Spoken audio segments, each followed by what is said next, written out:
Hey, I'm Alex Radcliffe from Board Game Co. And this is, I think, the third video I've done on the channel in regards to cancelled Kickstarters. It's a conversation that comes up time and time again. In the past, I've usually done a video when there was a larger campaign that had cancelled, a larger campaign that had funded, usually funded, and then cancelled. But in the past, I want to say around 4 weeks now, maybe it might be less, maybe it's 3, in the past 3 to 5 weeks, we've had 25 cancelled campaigns, perhaps more. Those are just the ones that I'm aware of. I don't track every single campaign once I talk about it, and so sometimes I'm not even aware. And when I say 25 cancelled campaigns, I don't even mean the smaller ones that never gain any traction whatsoever. I mean things that I usually pay attention to, things that I think should have had a bit more traction. And this is where I'm going to literally read off my sheet of paper here, because I don't remember 25 names offhand, but we've had Taverns and Dragons, we have Paleovet, Hyper Wars, The Adventures of Monsters Plastic Miniatures Edition, Myth and Goal, that was a big one that cancelled right before funding. That was surprising. We have Dungeon Crusade, Collab, wait, Dungeon Crusade funded, I believe Dungeon Crusade funded, ignore that one. Collab, Perpetuity Grave Descent, by the way, Dungeon Crusade funded like in the final hour, literally, it was insane. That's why it's on my list, because I forgot to take it off. We have Thunder Road Vendetta, another big one. Raised $300,000 before canceling. It's insane, but it's not the first time it's happened. We have Three Tail, Green Hell the board game, City of the Great Machine, and for all 3 of those, by the way, and some more as well, some of these are cancellations and then relaunches and then funded, so some of these have come back. We have Garden Bow, which is currently on Kickstarter. That's another one that relaunched. We have Golden Star, which was a relaunch and then canceled again, or actually didn't fund. We'll get to that. Magical Friends, Dreamweavers, Pachamama, Kabula, Alternate Secrets, which again is coming back to Kickstarter shortly. Trinity of Rain, Somewhere Under the Rainbow, Rocket Cats, Jiangnan, Life of Gentry, Forgotten Treasure, and Valrock. Those are just the ones I'm aware of. And some of those are some pretty big names. Some of those are ones that did very well in their funding before they unfortunately canceled. And there's 3 types of cancellations. Most of these fall under the we didn't even fund and we canceled category. We're not talking a lot about those today. We'll talk about them briefly. 2 or 3 of them fell under the we didn't even cancel, we just didn't fund. I'm incorrectly calling them canceled Kickstarters, when in reality they just didn't fund. It's an entirely different conversation. But then a few of them, we have Myth and Goal, we have Thunder Road Vendetta, a few more, Somewhere Under the Rainbow. I'd have to take a look at the list, but some of those, 5 or 6 of them, fall under the category of campaigns that funded, they hit their funding goal, and then they canceled. And that's usually the type of video I end up talking about, because every single time, inevitably, there are people who feel betrayed, people who feel frustrated, people who feel I will never back their campaign again. If they lie to me like that, if they're showing their true colors, if they're lying to me, why should I back their campaign? I can never trust them. When they come back to Kickstarter, to GameFound, to wherever, we're not going to be there. And some of those actually mean it, others will still be there and they're just frustrated, and that's fine. And the last one is where people, they have an issue with it. And if you've watched some of my prior videos on the subject, which I'll link down below, I did this a while ago. I did this with both Bloodstone as well as with In Too Deep.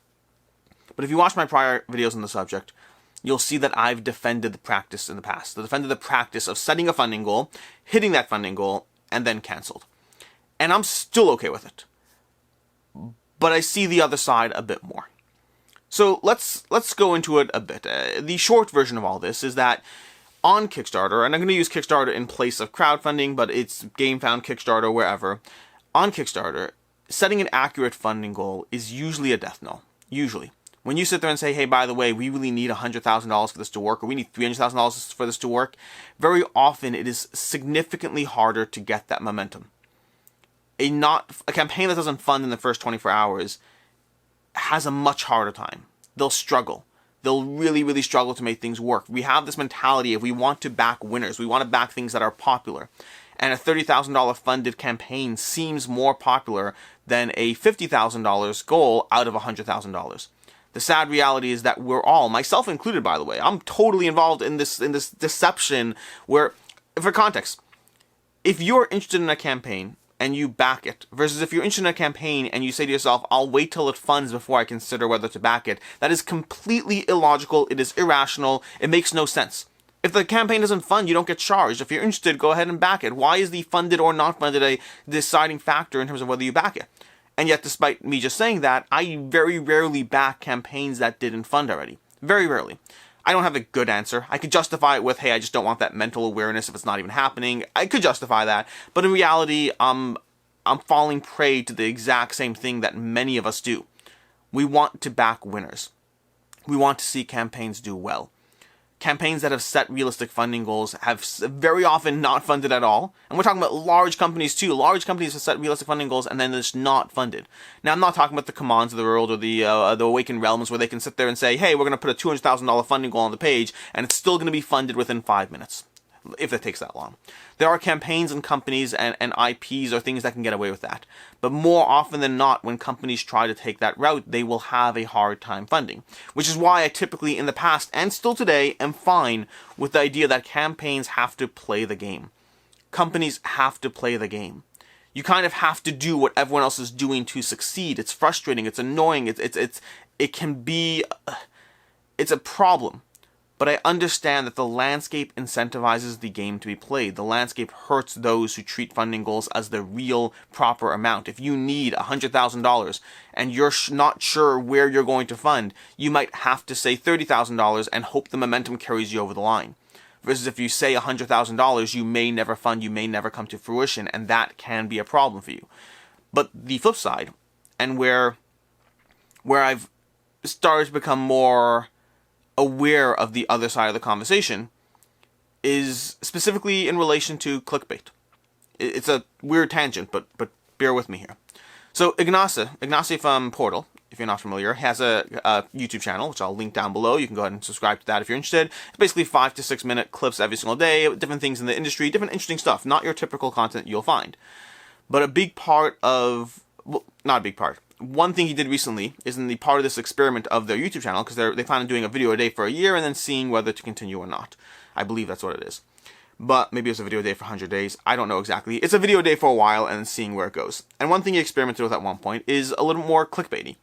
Gameplays suck or something like that, or watching people play games. I can't remember the exact title, but he went with a very clickbaity title, and it sparked an entire conversation around the nature of clickbait. He's since changed that title, so if you're looking for that video, the title is less clickbaity. But clickbait is this weird conversation about the manipulation of people for personal gain. It's about the manipulation, the emotional manipulation of tricking people in order to get views, in order to get people to click on a video. And by the way, I'm not immune to clickbait either. I have engaged in clickbait in the past. Rarely, I think. Hopefully rarely. But I certainly have done it. The idea of trying to pitch somebody on how shocking or titillating your video is when it actually isn't. So for example, I have a video on my channel called Tom Vassell is Wrong, which as you might imagine is probably referring to board game content, except it's not. It's referring to his opinion of he didn't like the Marvel TV show Loki and I did. And so I used something that was true to hook people in based on how titillating that conversation might be. And the video did well, by the way. The video did tremendously well. And then a week later, I put out a video on general ranking of Marvel shows, Marvel movies, and that video did very poorly. Meaning the conversation at hand was actually interesting. People appreciated, engaged, and enjoyed in the conversation, and the clickbait title drew them in. And when I didn't use a clickbait title on the same general topic, it got a tenth of the views. Less than that, less than a tenth of the views. Meaning despite the conversation being engaging, despite people being involved and invested, and I have my metrics, I know people watch that video. So it's this weird conversation where clickbait can help draw people into your title, into your content, and engage them. It could be a win-win. But the problem on the table, and I think the reason it's frustrating, is the idea that you're emotionally manipulating a small segment of your audience, your customer base, whatever you want to have it, in an attempt for personal gain. Which is not that different from what funding goals are, or fake funding goals for that matter. Fake funding goals, for most people, for a big portion of the people watching this video right now, and for myself, they're just part of the game.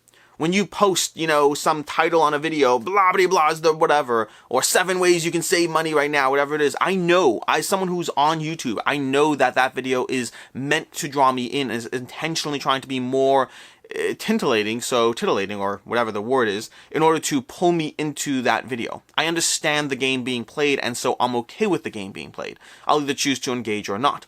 Same thing with fake funding goals. I understand the game being played. I understand the incentive to compete in a crowded space, and I understand that your campaign may not fund otherwise, so I'm okay with the game being played.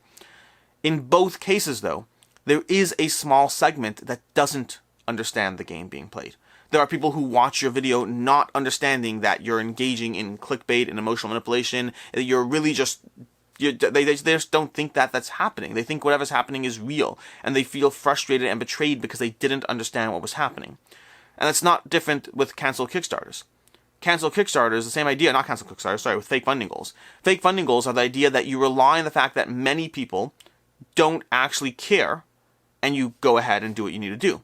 But there's a small portion of your backers, whatever it might be 1%, it might be 5%, but there's a small portion of your backing audience that doesn't understand that the goal is fake. They don't understand that once that campaign funds, it might be pulled out from underneath them. Think about the idea of a sale.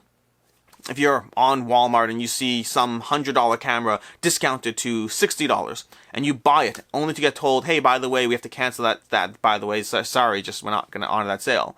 Because one of the rationales I've used in the past, which I think is incorrect, I think I've incorrectly used it, is, what do you care? You're not even spending your money. So like, they took away the sale from you, but it wasn't money that was leaving your pocket. Why does it bother you so much? But it does. I mean, if you're buying something online, you get told that product is no longer available, that price is not accurate. If you get told those things, it is frustrating to lose out. And I'm not talking about pricing mistakes, by the way. If you see that $100 camera on sale for $1 and you click buy now, you're hoping the mistake is, well, going to follow through. So that, I don't care about that. I have no sympathy for when an obvious mistake gets taken out from underneath you, when your attempt to get that sale is pulled away. I don't care about that at all. I'm talking about when it's not so obvious.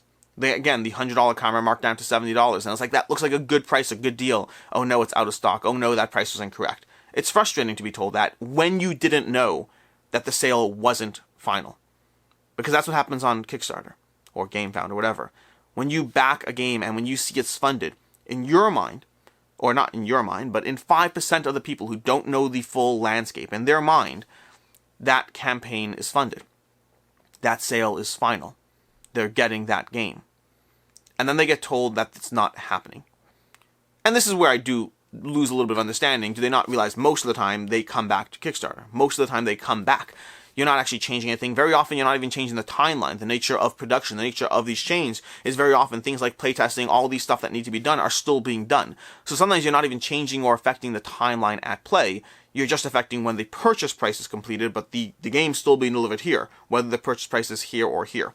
But that's a sometimes thing. Sometimes it is being pushed out. It depends on the game, depends on the situation. Bloodstone's a game that for sure the timeline got pushed out just based on how far the Kickstarters will be from one another. The original canceled, the new one when it launches, all of that. So all this is a bit of a tangent to say I'm more sympathetic to the fact that there's a conversation at play here. There's an interesting conversation which I don't have answers for.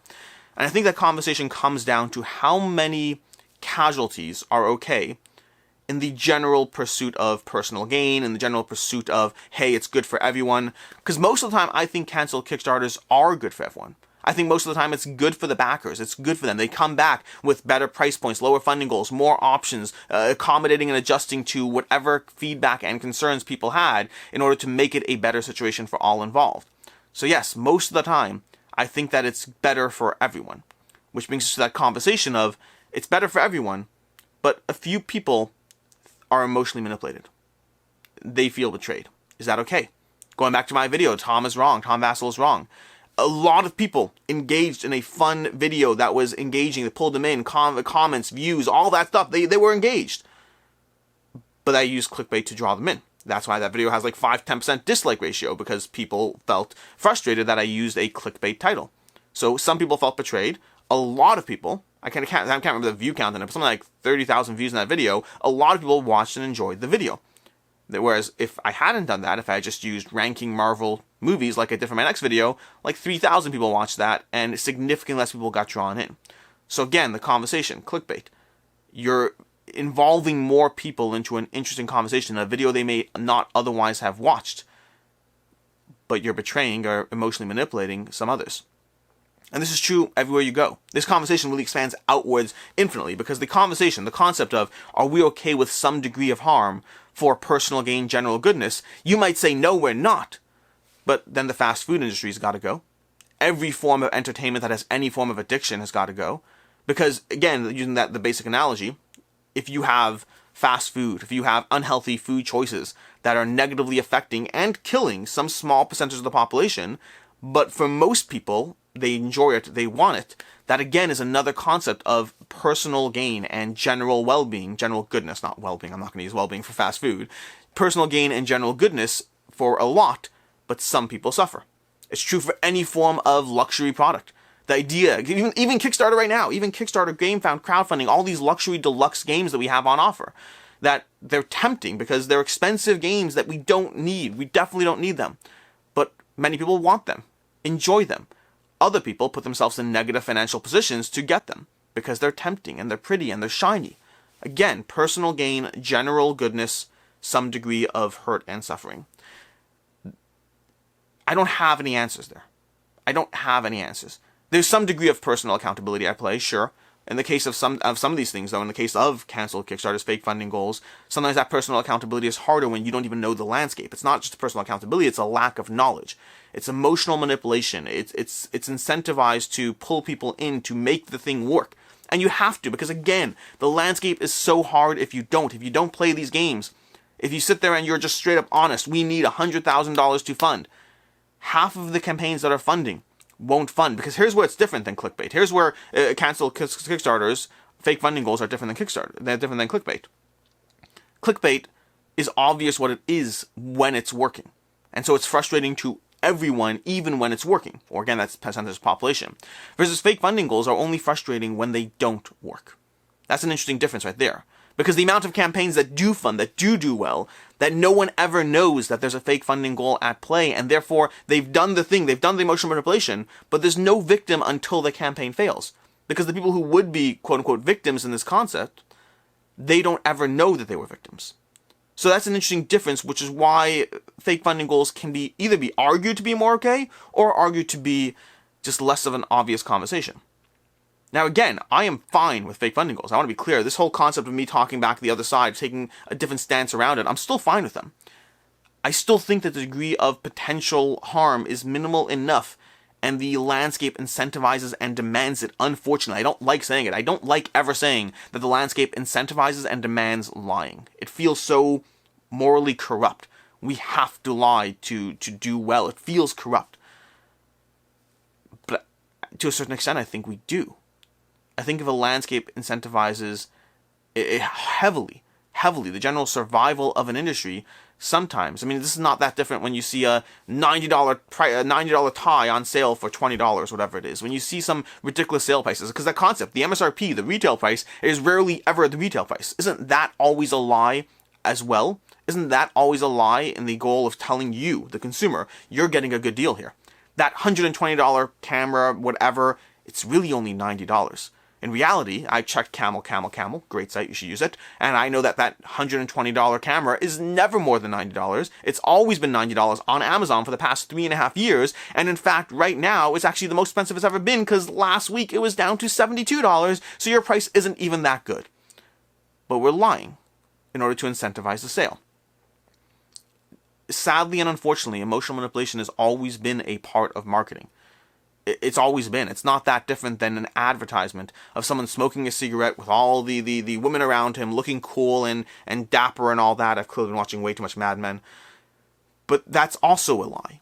It's also the general sale of, hey, if you buy this product, look how fun and awesome and happy your life will be. All forms of marketing to some extent contain, most forms of marketing to some extent contain that lie, and it's frustrating, and it's not, I don't like that. But I understand it. It's a weird balance of thinking something might be necessary while not being okay with the same thing. It's weird and it's frustrating, it's uncomfortable. As far as where we are now, as far as what's going on with Kickstarter, with GameFound, with crowdfunding in general, it's a messy landscape right now. Part of that is affected by freight prices. When the price of games go up, when the MSRPs and the price point of games go up, people have two options. They can either buy more games and spend more, they can buy the same amount of games spending more money.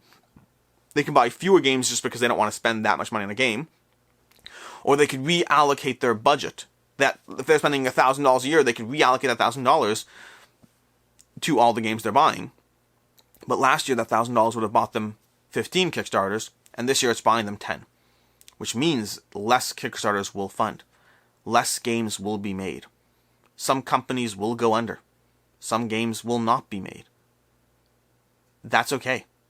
I'm never going to advocate that you should buy a game or back a game that isn't worth it to you. Just the opposite. I will advocate you should always and only ever back a game that is worth it to you. If a company goes under, that's unfortunate and it's sad, and I feel for them. but it doesn't mean that we should incentivize this mock landscape of us backing games that we wouldn't have otherwise. I will never push you to back a game that isn't worth it to you. It just doesn't make sense. Get what you want. Don't get anything more than that. Save your money. Do what you need to do. The landscape will either reward those who manage to survive, the companies that manage to make it, or not. It's unfortunate. But I will argue that you should have empathy past that. Doesn't mean you should back a game. Doesn't mean you should get something that isn't for you. But you could have empathy for those who cancel. You could have empathy for those who make decisions around how they need to make their company run, potentially to pay the bills, to potentially pay their employees' bills. Doesn't mean you have to give them your money. But if they cancel a campaign and you're frustrated by it, have a general sense of empathy, not even necessarily agreement. I'm not even saying you should agree with them. Maybe you should think that I'd do it differently. If I were running a company, I would go ahead and I'd buck the trend. I would be honest all the time, even if it meant my games funded half as well. It's a hard statement to make when you're on the other side of the driver's seat. Very much is a hard statement, but maybe you would. I'm not saying you have to agree with anyone. I'm not saying you have to do anything for that matter. But I am advocating a degree of empathy for the people on the other side. Whether they survive, whether they thrive, whether they go under. But have a degree of empathy for the decisions around running a business. The frustrating economics of trying to pay the bills, of trying to make things work in an industry where it is notoriously hard to make money. One of the reasons we've seen this freight crisis hit board games so hard is because the profit margins aren't there. If you're selling electronics and your boat container just went from $5,000 to $25,000, you can eat that and still make a decent amount of money. Nobody wants to pay that extra $20,000, but you're still making a ton of money. The margins on board games have always been small. And smaller still if you're a small-time creator.